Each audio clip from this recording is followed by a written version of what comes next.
hai khi ai mới to nai ô sừng xa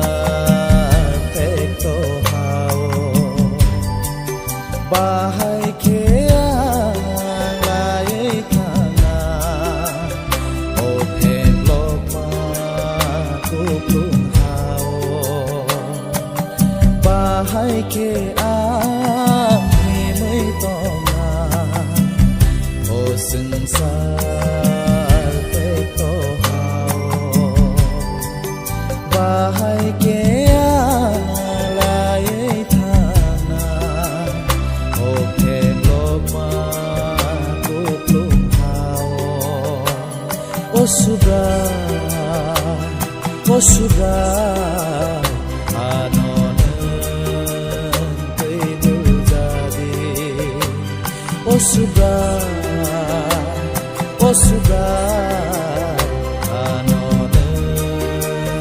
itu jadi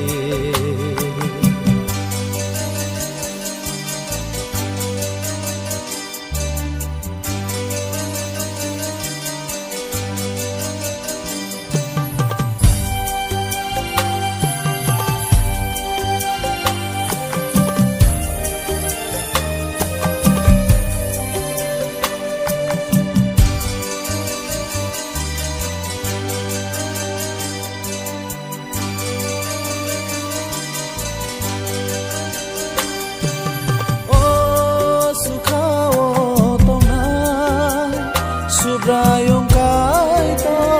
anonen kedul jadi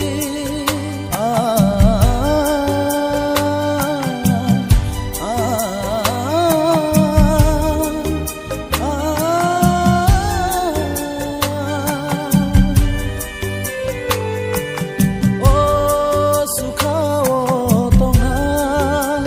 subrayong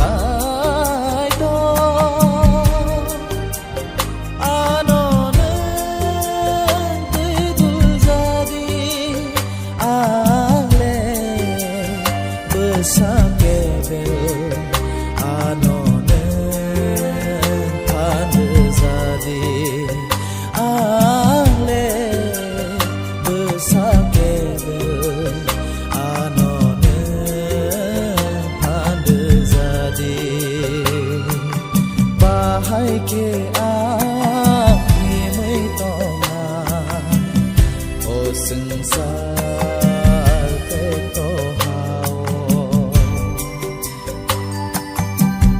hai kẻ lại thana ô thêm lộc mà cúp luôn hao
kotoy